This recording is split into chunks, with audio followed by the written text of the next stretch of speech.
ça, c'est un tableau qui vient de la collection de mon grand-père. À la mort de mon grand-père et à la vente de sa collection, maman avait tenu à l'acheter. Il passait alors à tort pour un Botticelli. Aujourd'hui, on estime avec vraisemblance qu'il est d'un compatriote et d'un clair de lune de Botticelli, Jacopo del Cellaio. C'est en tout cas un très beau tableau où il y a un accord extrêmement émouvant entre le paysage des Alpes de fantaisie et la tête du Christ, et qui est ainsi situé dans un monde universel. Il est le rédempteur de tout.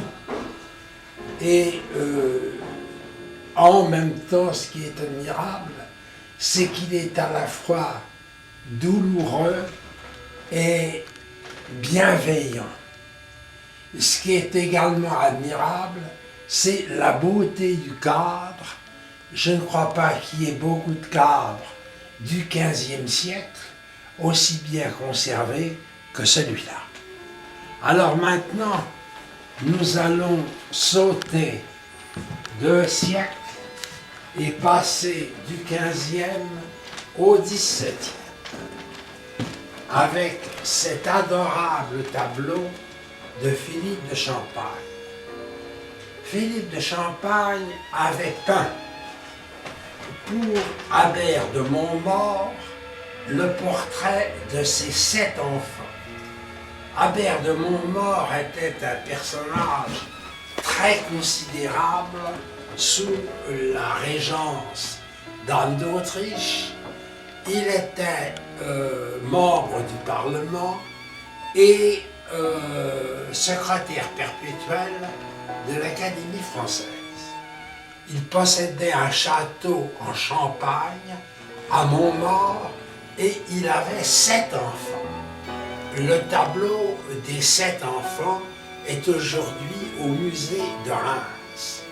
Et pour une raison que je ne connais pas, il a voulu réunir uniquement ses 2 derniers enfants dans un tableau qu'il a commandé à Philippe de Champagne et que tu as sous les yeux. C'est un petit chef-d'œuvre à la fois par la finesse des gris et d'une palette extrêmement discrète et raffinée, et c'est aussi un chef-d'œuvre par le sentiment très rare au XVIIe de l'enfant. Le XVIIe ne s'intéresse pas beaucoup, le XVIIe français ne s'intéresse pas beaucoup à l'enfant. Ici, il y a un amour de l'enfant qui s'explique peut-être chez Philippe de Champagne par le fait que sur 3 de ses enfants, il en a perdu 2 en bas âge. Il y a une tendresse contenue. Ce n'est pas les enfants théâtraux et larmoyants du XVIIIe siècle, ce sont des enfants aimés et aimés avec cette réserve qui est une des caractéristiques du XVIIe français. Une caractéristique que l'on retrouve dans ce magnifique dessin. Ce dessin avait appartenu à mon grand-père et un de mes étudiants qui était commissaire-priseur m'a signalé qu'il passait en vente à l'hôtel de Rouen. Alors je l'ai acheté et je l'aime beaucoup. C'est une étude évidemment pour une sainte famille que l'on ne connaît pas, et c'est une des expressions les plus raffinées de ce que j'ai appelé l'atticisme français du XVIIe. Le mot a fait mouche et beaucoup d'historiens de l'art maintenant parlent, sans se référer à mon appellation, de l'atticisme français du XVIIe au temps de la régence d'Anne d'Autriche entre 1642, 1643 et 1661. Alors maintenant, je voudrais te montrer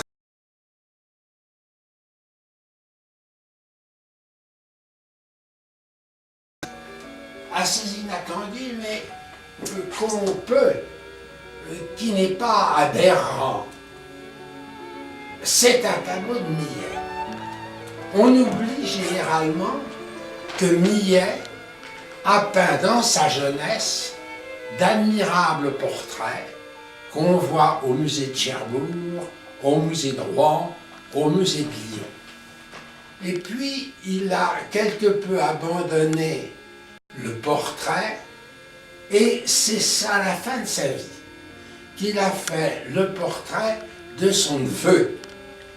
Le tableau était dans la collection de mon grand-père, il a été acheté par mon oncle Marcel, et on croyait longtemps, parce qu'il était recouvert d'une vitre, qu'il était un pastel. Et c'est à titre de pastel ou de crayon de couleur qu'il a été vendu lors de la vente de mon grand-père, où mon oncle Marcel l'a racheté. C'est après avoir enlevé la vitre qu'on s'est aperçu que c'était une peinture à l'huile, mais très peu recouverte. Une peinture restée à l'état d'esquisse, ce qui est une chance, Millet ayant souvent tendance à alourdir ses premières créations en peignant trop lourdement sur l'esquisse. Ici, l'œuvre est restée à l'état d'esquisse et est d'un charme extraordinaire, avec en même temps une extraordinaire économie. Il a joué de blanc, de ton foncé, d'ocre, mis en valeur par un bleu, et l'ensemble est raffiné et en même temps très sensible. Alors là, c'est un tableau que j'aime beaucoup. De Normandie, nous allons passer en Provence. C'est un tableau que j'aime beaucoup, de Guigou. Guigou est un grand peintre oublié parce qu'il est mort très jeune. Il a représenté une certaine tradition du paysage français, issu de Granet, et qui a couru durant toute la première moitié du XVIIe siècle. Le tableau représente la Sainte-Baume, le versant méridional de la Sainte-Baume, et Guigou a joué admirablement de l'opposition entre les froids et les chauds. Non seulement il l'a joué admirablement, mais il l'a fait aussi avec beaucoup d'audace. On dit généralement que les tons chauds avancent et que les tons froids reculent. C'est ce qu'il a fait ici, en opposant le premier plan dans des ocres rouges, avec l'arrière-plan dans des gris bleus, surmontés par le soleil bleu de la Provence. Ce tableau appartenait à mon grand-père. À la vente de sa collection, il a été acheté par maman, qui, à sa mort, l'a légué à son frère Marcel, et j'ai tenu, à la mort de mon oncle Marcel, de récupérer ce tableau. C'est également un tableau que j'ai récupéré dans la vente de mon oncle Marcel, que ce ravissant paysage, ou cette ravissante marine de Boudin. Boudin a fait des milliers de marines, elles sont toutes d'une qualité extrême, mais celle-là est aussi d'un charme et d'un raffinement qui se marque par le jeu d'opposition entre le premier plan chaud, l'arrière-plan froid, avec d'un côté le bleu de la mer, d'un autre côté le vert des bois, et tout gravite autour de la voile blanche qui fait la transition, le lien entre le premier plan et ce ciel si réussi. On sait que Boudin était appelé par Baudelaire le roi des ciels. Maintenant, nous allons voir un tableau complètement différent, un tableau des baigneuses de Rouen. Ces baigneuses, je les ai fait acheter par papa, et à sa mort, je les ai pris dans sa succession. C'est une pièce très importante dans l'œuvre de Rouault, parce que non seulement elle est signée, mais elle est datée. Et elle est datée de 1903, c'est-à-dire qu'elle prélude à la série des baigneuses et des prostituées que Rouault peindra à partir de 1904. Ici, c'est un avant, Rouault nous donne un avant-goût de ce qu'il fera par la suite. L'influence de Cézanne est évidente, mais alors que chez Cézanne, les baigneuses sont assez dépourvues d'expression, ici, elles ajoutent à la solidité de la forme cézannienne une expression de vulgarité, de bestialité qui se marque non seulement dans leur visage, mais même dans ces corps flétris. J'avais demandé également à papa d'acheter un tableau d'Odilon Redon. Odilon Redon est un peintre que j'aime infiniment.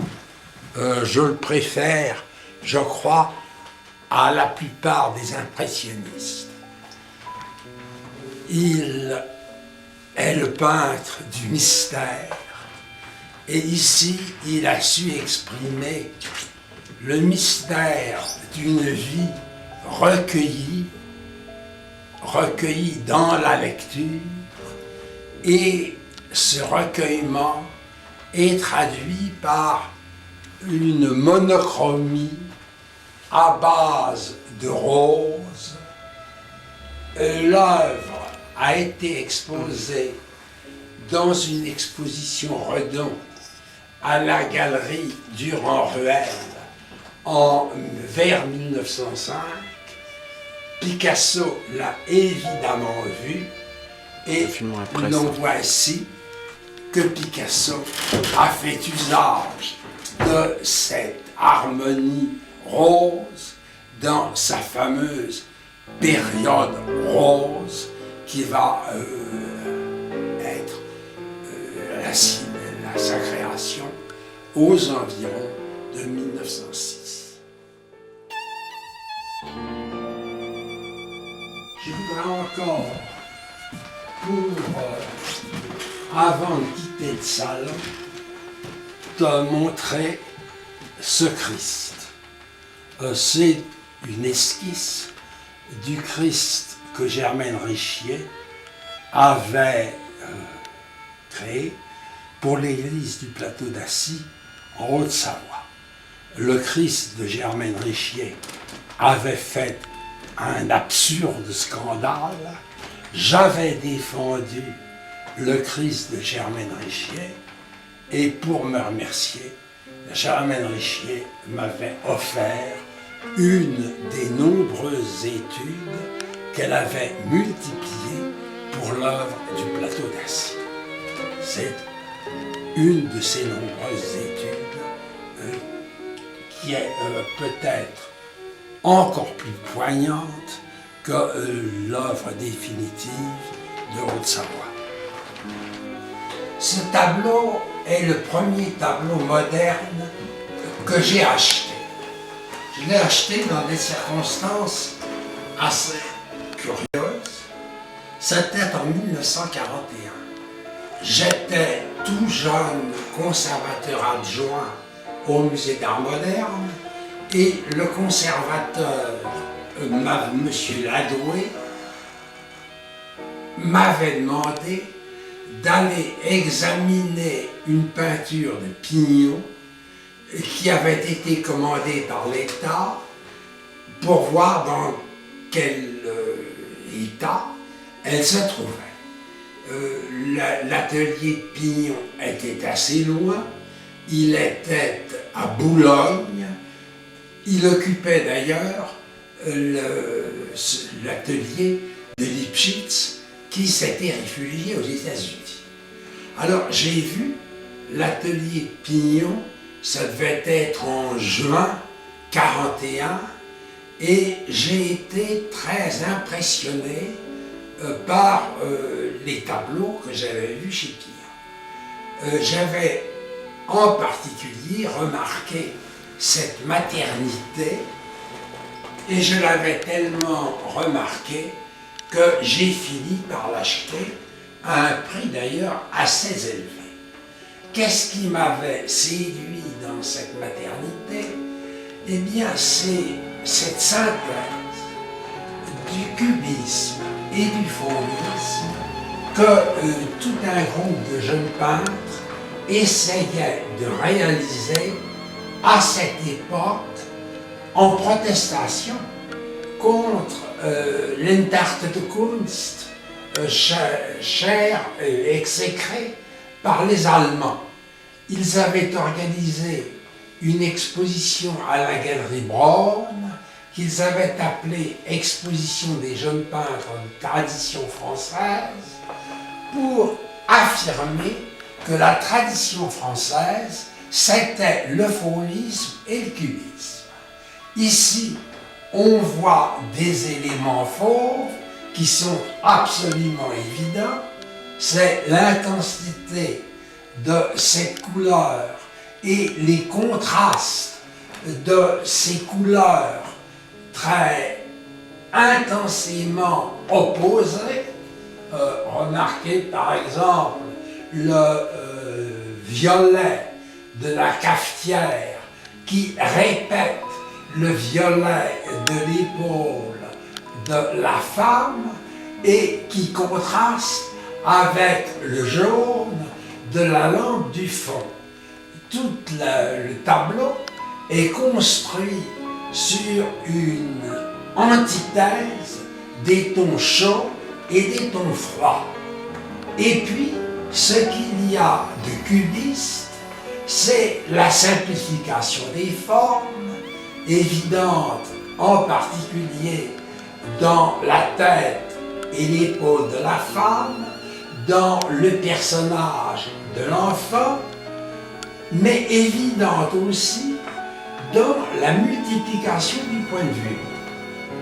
Pignon n'a pas vu Sous le même ordre, la table noire, le guéridon jaune et le fond.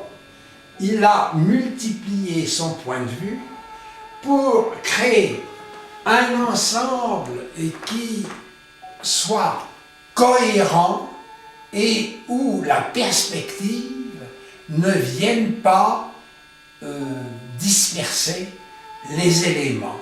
Il a utilisé cette multiplication des points de vue pour faire de son tableau une œuvre cohérente, intensément, étroitement unie, et où tous les morceaux se relient les uns avec les autres pour faire un tout d'une unité parfaite. J'avais été très impressionné par ce tableau. C'est un peintre abstrait.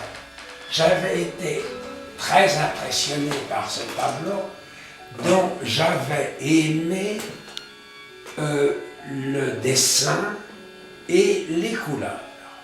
Vous voyez un dessin extrêmement simple, des traînées larges et insistantes qui divergent depuis le bas pour s'épanouir vers le haut. Et ce qui n'est pas moins remarquable, c'est une palette, je dirais presque une palette grillée.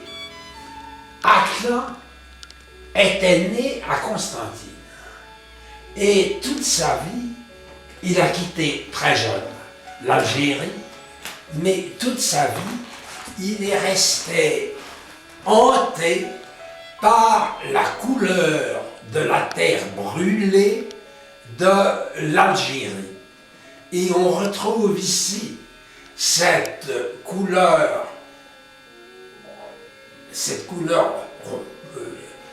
grillée et qui donne à son tableau, en s'accordant avec le dessin noir, qui donne à son tableau sa majesté et sa grandeur.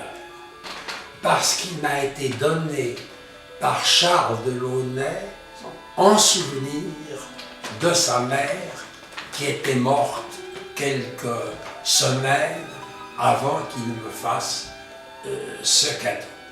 J'étais très lié avec Sonia Delaunay, je la connaissais depuis 1952 et elle avait demandé que les Japonais souhaitaient avoir une exposition Robert et Sonia Delaunay. Elle l'avait accepté à condition que cette exposition soit organisée par mes soins. J'avais donc été avec ta grand-mère à Tokyo pour organiser cette exposition et j'étais revenu, ça a été la dernière joie de Sonia. J'étais revenu en octobre, elle est morte en décembre. Et Charles, son fils, sachant quelle amitié nous unissait, a tenu à me donner ce crayon de couleur où on retrouve tout l'art de Sonia dans le maniement des tons. Elle a su opposer, et c'était très difficile, elle a su opposer les rouges de la partie gauche avec les bleus-verts de la partie droite. C'était reprendre un parti qu'avait beaucoup aimé Delacroix. Elle ne le savait peut-être pas, mais elle avait l'instinct, de savoir que les tons complémentaires se font valoir les uns les autres. Les violets font valoir les jaunes, les verts font valoir les rouges. Et dans ce tableau, on voit dans ce tableau qui est une œuvre extrêmement rapide, quelque chose qu'elle a dû faire en quelques minutes, on voit son instinct de coloriste qui lui a inspiré cet accord ou cette opposition des verts et des rouges. Il a vécu son heure de gloire dans les années qui avaient suivi la Libération, à l'époque où il collaborait au TNP avec Villard et faisait ce qu'il appelait les éléments scéniques. Il a réalisé des chefs-d'œuvre dans ce domaine, en particulier les éléments scéniques du Cid qui sont inoubliables. Par la suite, assez oublié à Paris, il s'est replié à Venise. Et à Venise, il a peint des tableaux abstraits, ce qui est un peu un paradoxe dans cette ville envahie par les tableaux figuratifs du XVe au XVIIIe siècle. Il a joué d'une construction rigoureuse, empruntée au cubisme, avec une sorte de monochromie assez diversifiée, jouant uniquement des tons chauds, depuis des ocres dans la partie supérieure, avec des rouges un peu répandus un peu partout, le tout mis en valeur par l'espèce de L renversée, noire, qui constitue le centre de la composition.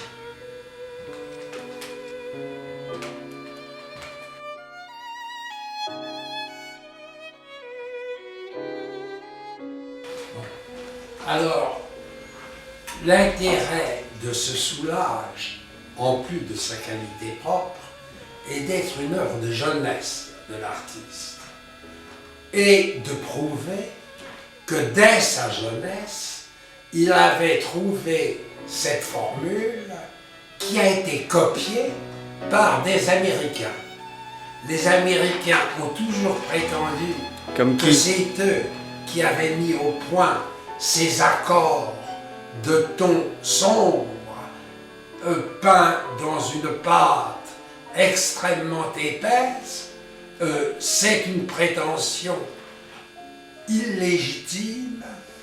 Leur art découle de l'art de soulage, comme le prouve ce tableau fait il y a très longtemps par Soulage, qui était encore un jeune peintre peu connu.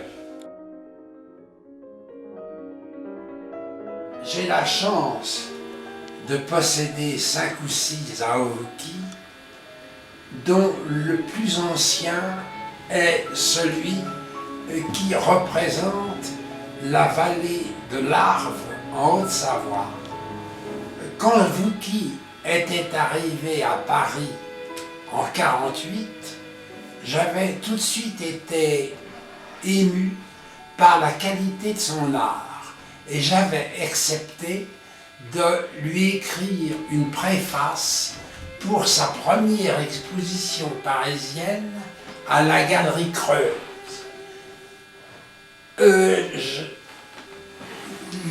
L'exposition avait eu du succès et assez rapidement, Aoki avait fait son trou dans le milieu parisien, ce qui lui avait permis d'aller passer, je crois en 50, peut-être en 49, ses vacances en Haute-Savoie, à Saint-Joire, dans la vallée de l'Arve. Et c'est le paysage de Saint-Joire qui lui a inspiré ce tableau, où il reste extrêmement chinois. D'abord par l'écriture, en particulier du premier plan à gauche, ensuite par la quasi-monochromie comme celle des paysages chinois, et par une mise en page qui n'est pas à proprement parler celle des œuvres occidentales, mais qui se souvient de celle de l'Extrême-Orient. C'est un tableau plein de poésie et d'une étrangeté assez séduisante, comme comme vous qui l'affirmez dès ses œuvres de jeunesse. La première œuvre, si je ne me trompe, que Manessier ait vendue, je la lui ai achetée en 1942.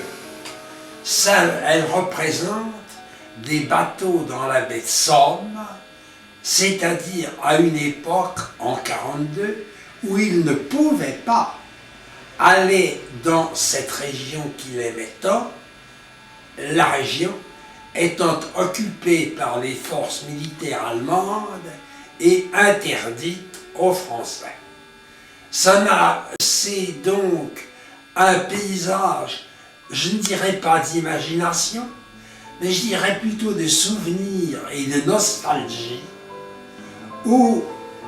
et c'est aussi un paysage d'optimisme, où dominent les tons chauds mis en valeur par les quelques accents de bleu qui se trouvent dans la partie inférieure. Ça, c'est un petit tableau peint sur bois, sur planche, que je peux dater exactement de 1949. Ce qui me permet de le faire, c'est que je l'ai donné à ta grand-mère à l'occasion de la naissance de ton oncle Pascal le 17 avril 1949. C'est une esquisse pour un tableau, le Port Bleu, qui se trouvait au Musée national d'art moderne autrefois et qui se trouve peut-être encore au Musée Pompidou et qui est une des œuvres importantes de Manessier parce que c'est une des œuvres qui traduit le passage de Manessier de la réalité à l'abstraction. C'est encore inspiré par cette baie de Somme que Manessier a tant peint et qu'il avait tant aimé. En 1950, le gouvernement nous avait demandé d'organiser au Musée d'art moderne une exposition d'art sacré.